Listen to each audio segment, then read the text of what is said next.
From the studios of NBC 12 and ABC 25, this is First Coast News at 6. Breaking right now, a JSO officer has been transported to the hospital after a multi-car crash in the Arlington area. We understand it happened on Monument and Derringer Road.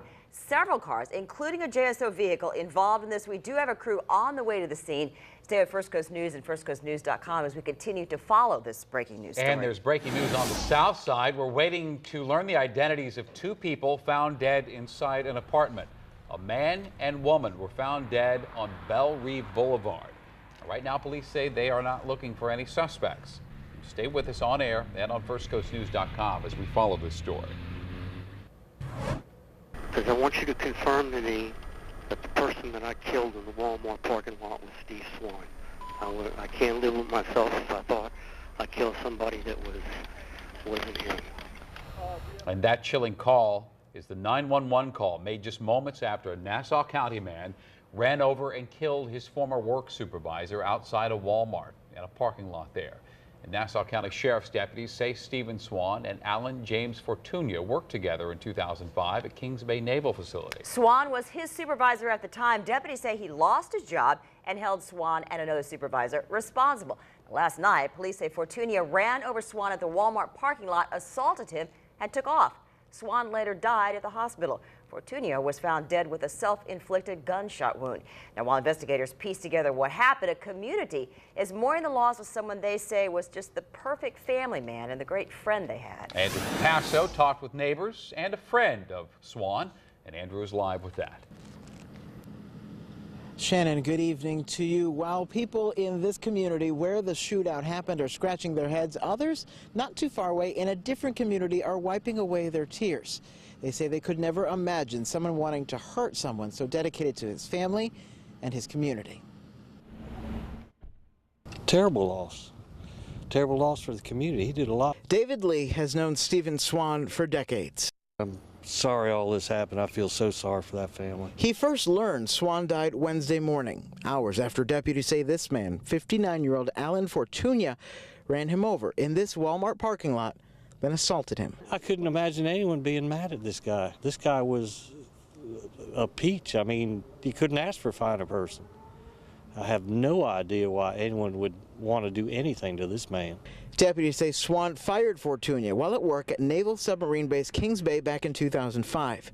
Since then, he's thought to have held that grudge and even made several death threats toward Swan. Lee says he wasn't aware of any of that, and at home, Swan is always someone he's admired. But this guy was just excellent neighbor, excellent family man. I just don't know what to say. Terrible loss. And funeral arrangements are being made right now. Swan leaves behind a wife, 2 children, and a grandson. Reporting live in Yulee, I'm Andrew Capasso, First Coast News, NBC 12, ABC 25. Now, residents in that area say the neighborhood turned into a war zone last night. Many were stopped at the Walmart and told they could not go any further because of an active shooter situation. It wasn't around until midnight that people were allowed to go back home. One neighbor says his daughter always had an uneasy feeling about Fortunia, who lived just right around the corner. She'd walk the dog and he would really scare her. Don't know much more than that. He would talk to her and also talk to Lucy the dog, but she was very scared of him. Many neighbors tell us they were not surprised about the crime he's accused of doing. Tonight, the search for a killer in Brunswick, Georgia. Police say 22-year-old Nicholas James King died at this apartment duplex last night when he crashed his car into an apartment. But police say King had been shot several times. Jamie Smith and his roommate Randy Burke lived there. They weren't home at the time. At this point, when I see this right here, man, I never thought at 21 years old I would experience something like this. I would get told that a young man, 22 years old, died in my living room. And I don't understand it, man. Brunswick police say King has a criminal record out of Chatham County. Georgia Department of Corrections website shows King was sentenced to 5 years in prison for possession of a firearm. He was released April 1st. Boy, did you love the weather today. Talk about a dramatic change. I remember yesterday we were talking about thunderstorm watches and warnings and all that mess. Today, we got the sun back. But how about tonight and tomorrow? Meteorologist Mike Prangley has the forecast. Yeah, great night to take a ride on that river taxi you saw there. And yes, what a difference. Yesterday it felt a little more like July. Look at these heat indices, 95 to 98 in Orange Park. And then today, No heat index to worry about, just beautiful blue, dry air. We fell to 81 for our high in Orange Park, 80 in St. Augustine, so running about 15 to 20 degrees cooler. Even Brunswick, Georgia, beautiful in Brunswick is what I like to say. 77 the high temperature today. Yesterday it felt like 92, and it looks like I don't see any 90s anytime soon. We may not see any more 90s until next year. Now we're focusing on this live Doppler and the severe clear tonight, because some areas could be down near 50 degrees by morning. We're already dropping right now, 75 across the Buckman Bridge. Good driving conditions now. We'll let you know how long this will last coming up.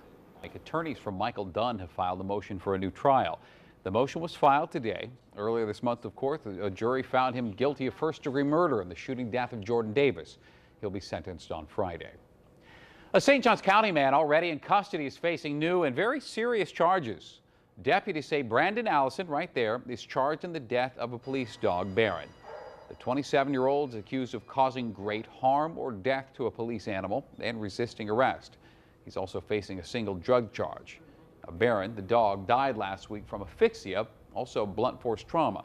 The dog's body was found while deputies were searching for Allison. New at 6 o'clock tonight, how can Florida hospitals better protect healthcare workers from Ebola? That's what Governor Rick Scott and the Florida Department of Health are asking now to the CDC. A second healthcare worker in Dallas, Texas was diagnosed with the virus. Governor Scott is asking the CDC to hold a conference call in the next 48 hours with Florida hospitals. The goal, better prepare our facilities to protect the health of nurses and doctors and patients. Well, chocolate prices have been on the rise now because of Ebola fears. They might be spiking prices even more. So tonight, First Coast News' Jessica Clark reports on how this is impacting Halloween for some parents. Well, people are already buying Halloween candy, and some parents either seeing the uptick or hearing about the uptick in chocolate prices are considering other treats to hand out.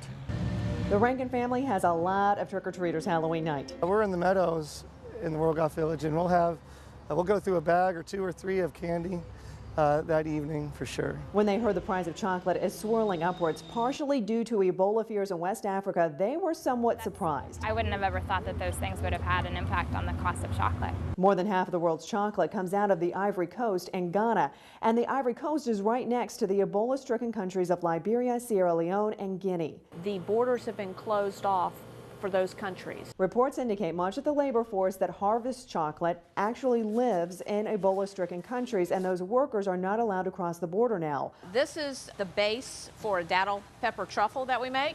Local chocolate companies such as Whetstone Chocolates in St. Augustine are paying more for cocoa now in order to make chocolate. This is some of the highest numbers that we've seen in a very long time. Cocoa futures have jumped from $2,000 to as high as $3,400 over the last week, and that can trickle down to that bag of Halloween chocolate costing you more. You know, maybe we'll look at something that's not chocolate based. Or maybe something that still would be fun for our trick-or-treaters. But Courtney Rankin still wants chocolate, even if it's just for her. I think it's still worth it to buy chocolate. I wouldn't do it for the trick-or-treaters if the prices are going up. In St. Augustine, Jessica Clark, First Coast News, NBC 12, ABC 25. Thanks, Jess. First Coast News is dedicated to spreading facts, not fear, when it comes to this Ebola virus concern. So be sure to join us all day tomorrow. We're going to talk about the facts about Ebola. In Putnam County, one suspect is in jail. Another is still on the loose this hour. Police say both were involved in a robbery and shooting in Palatka earlier this month. Timothy Thomas Jr. and Harry Robinson Jr. are accused of robbing and shooting a man on West Towles Avenue. Thomas was arrested. He's charged with aggravated battery with a deadly weapon, also with armed robbery. And Robinson is still at large. If you have any information, give police a call. New at 6 tonight, a Jacksonville couple search for a service dog on the internet took quite a bit of a big bite out of their wallet. Now, the dog was to help them cope with PTSD, but what happened really just brought on depression. Ken Amaro is on their side with a consumer alert about buying pets online. Rachel Manning was looking for a service dog and turned to the computer for help. She thought she'd found the perfect pet, but the end result only added to her depression. That's the one I bought. Manning has seizures. So you have seizures and what other disorders? Bipolar and PTSD.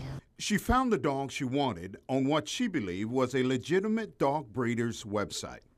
He said he was in Utah.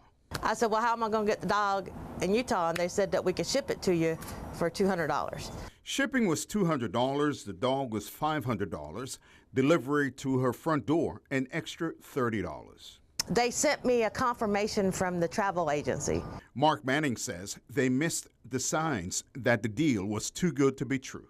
We didn't investigate as well as we should have. If they had done a simple internet search for the name Stella Rosti and Ocean Animals Travel Service, it would have saved them $737.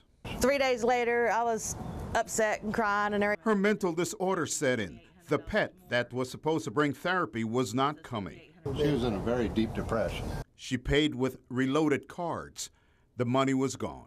So I try to keep her out of the depressed state. 8 days ago, he found a legitimate breeder online and drove to Pennsylvania to purchase his wife the service dog she wanted. It cost another $500. He's wonderful. We got him on the... He's a godsend. Now she's happy with Henry Bojangles. I don't think I've stopped giggling since I had him. The Mannings say the lesson learned is always do your homework first. Buy with your head and not with your heart. On your side, Canamero, First Coast News, NBC 12, ABC 25. A pretty big turnout. Yeah, the number of people who attended Jack's Toberfest coming up. And the big story, fresh fall temperatures out there. Beautiful evening, but temperatures falling like a rock. Who could see some upper 40s by morning?